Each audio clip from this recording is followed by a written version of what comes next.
Guys, this is Justin with AMG Blade Runners, located here in Nashville, Tennessee. This past week we had the pleasure of working with the young Kyle Stark, hails from New York. When I say young, because he looks really young, but he's actually like almost 40 years old, surprisingly. Kyle Stark, he came to us, like I said, from New York. He was actually referred to us from another Blade Runner that we were able to help out upstate New York.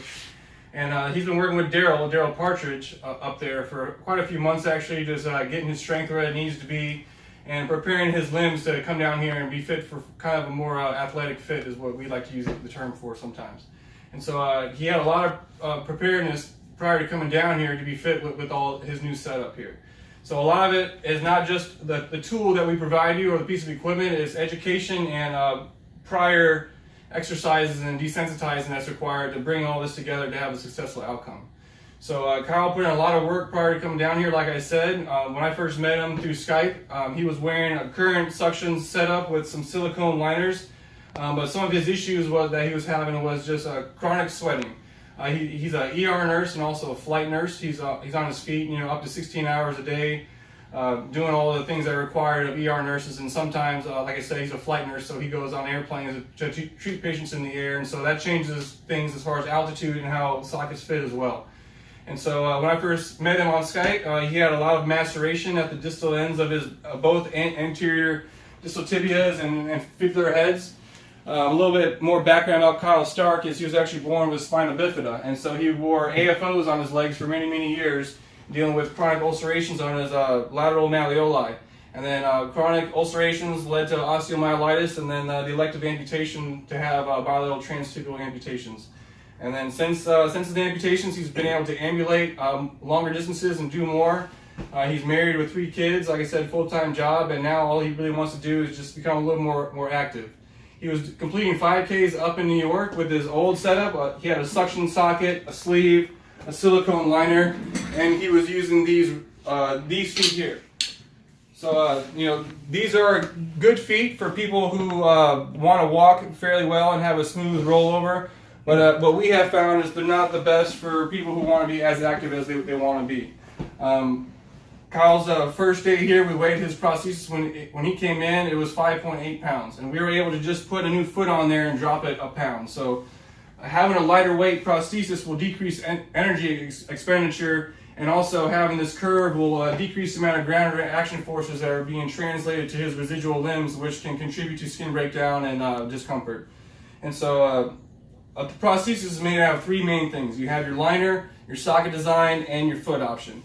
You can have a great selection of liner, a great suspension method socket design, but a not as good foot, and then it kind of brings the whole outcome of your prosthesis down a little bit. So we try to get an A+ liner, A+ socket with an A+ foot to have an A+ outcome.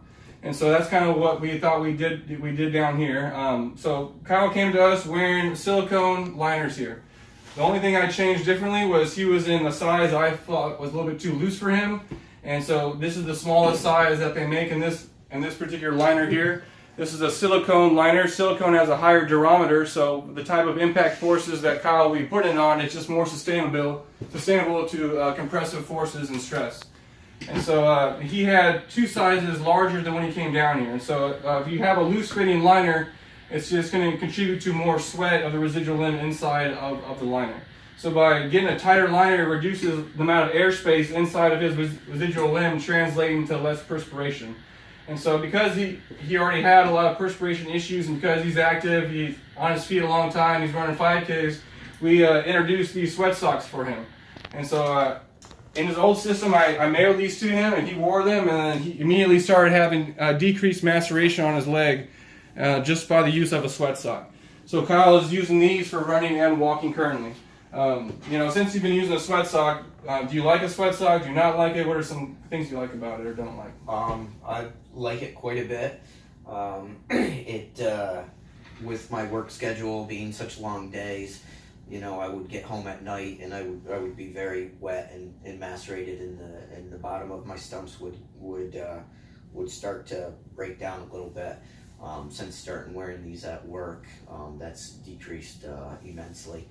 And I noticed if I'm going to be working a 16-hour shift, if I bring an extra pair and switch in the middle, as they get a little bit wetter with sweat, You take it off, and it's amazing that before my legs would be drenched, and with these, the sock will start to feel a little wet, but you pull the sock off, and your leg is as dry as can be.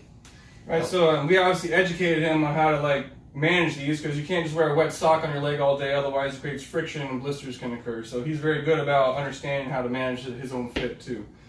So again, we stuck with a silicone liner, just the smallest size, most appropriate for his residual limb. We changed sleeves. We found that these sleeves are a little more durable sometimes than the sleeves that he came in with. And so it's also a tighter fitting sleeve than some of the other ones that you have on the market. The current sleeves that he was wearing were a little bit looser around the thigh, and he had the smallest size that he had from that manufacturer.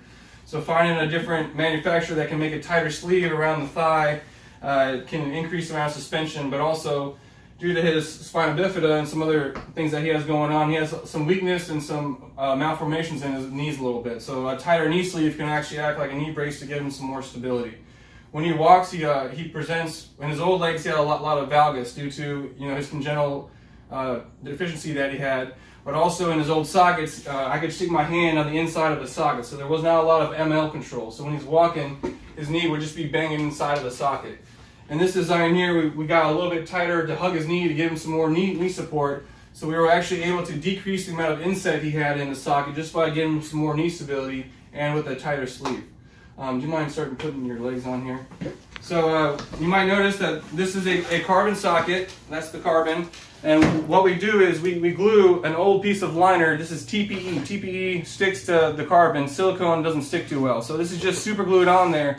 And Kyle, as active as he is, he was just shredding through sleeves. And so we glue this, what we like to call a sleeve protector, on there. And this just makes these sleeves last a lot longer for someone who's as active as him. So that's what this is. It's a glued on piece of TPE liner that was glued to the top just to prevent the sleeve from tearing holes. And you can see it's about a 1/4 inch above the trim line there, so it's going to protect it. Kyle's in a hard socket, so just a tight fitting socket.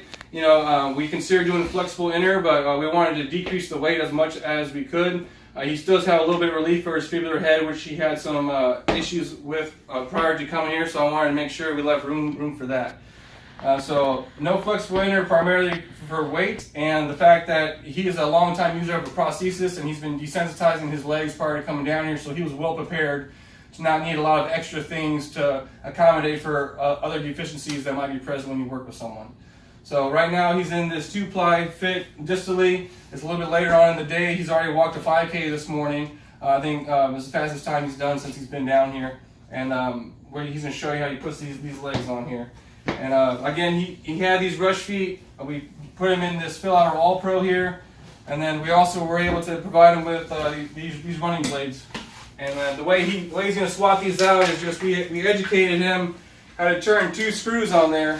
And then he can turn the same 2 alignment screws and bolt these feet on, and then he's ready to go. So we spent a lot of time with him just educating him on how to manage his fit and also how to adjust his feet and service his feet.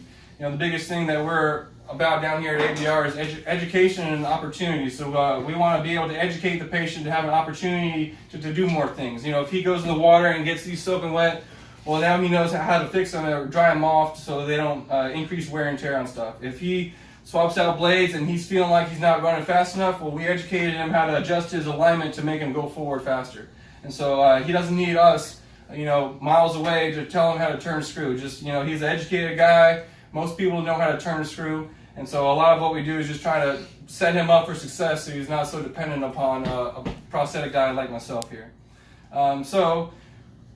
He's in the setup here. We put these bands down here sometimes because the sleeves roll up when you're rolling them up, but also just to maintain a good suction seal. And we got some good swag there too to show off for everyone. Thanks to the Fleet Feet for hooking us up with some good walking shoes. The shoes he had were like $20 shoes from Walmart, but a good shoe footwear is just as important as a good prosthesis to have good rollover too. So you've had these sockets and you've had these feet. Can you perhaps say a few things about what you liked about this foot and what you like about this foot, and why you prefer to have these ones versus these ones right now? Well, with these feet compared to these feet, they have so much more movement and rollover, and they seem to return the energy a lot more than these did. I mean, these were good and sturdy to stand on, and I could pick up some speed on them, but the comfort of it and the speed of it is quite a bit different. I feel like I'm rolling over these feet and going, whereas those ones, I felt like I had to push over the toe a bit and lost that momentum.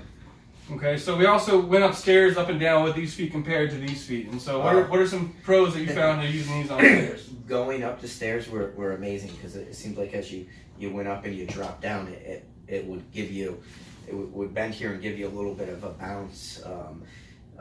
Upstairs before was always a lot of, get ready and a lot of strength and muscle to push upstairs. Whereas these, it almost feels like it's helping propel you up. All right, so he's just talking about the qualities of an energy absorbing foot and an energy storing foot. Fiberglass can absorb energy, but it's not very good at deflecting the back. Carbon fiber is really good at storing energy and deflecting that energy back. And so all he is finding is the benefits to having an energy storing foot. Also, you can probably tell that a curve that compresses might be a little bit squishier and springier than something that is straight and really doesn't have much compression to it. And the biggest significance I found was we dropped his weight in prosthetics a pound just by changing the foot out. And so by dropping the weight, he'll be able to sustain longer runs by decreasing his cardiovascular input. And also the comfort has been improved by just absorbing some of the hard ground reaction forces from the ground to his residual limb. So overall, we've had a good outcome so far, I believe. I'm looking forward to seeing what Kyle does when he goes back home. What do you have planned when you go back home? I know you have something coming up here. Yeah, March 30th, I have a 5K that my local fire department puts on for charity. I started an Ellis Hospital ER team to run that. And then I'm also set up in April 13th, to run a stadium Spartan race with my two brothers that I convinced to do with me. So the biggest changes don't always happen here. We make a lot of progress down here in Nashville, but it's a whole longitudinal process here. So like we're hoping to see his progress in videos when he goes home to do his 5Ks.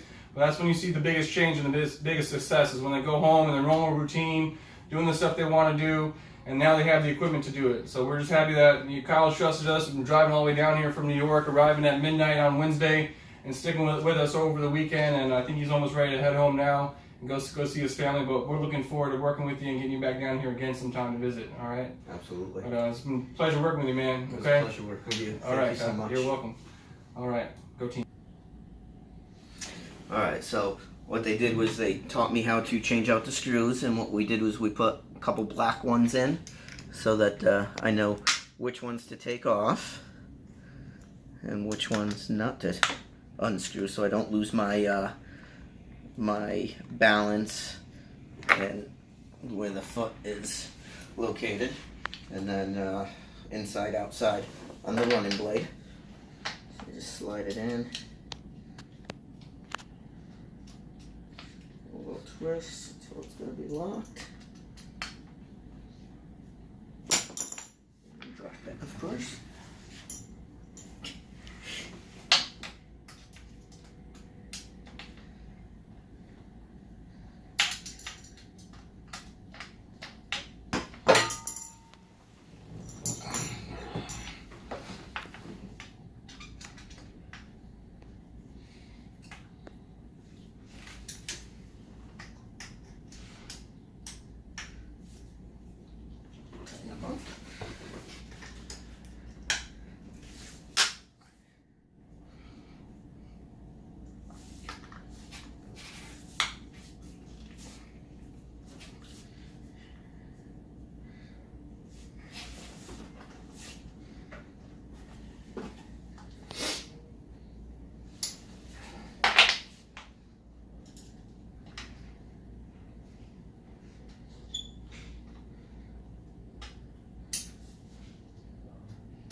Get you tight.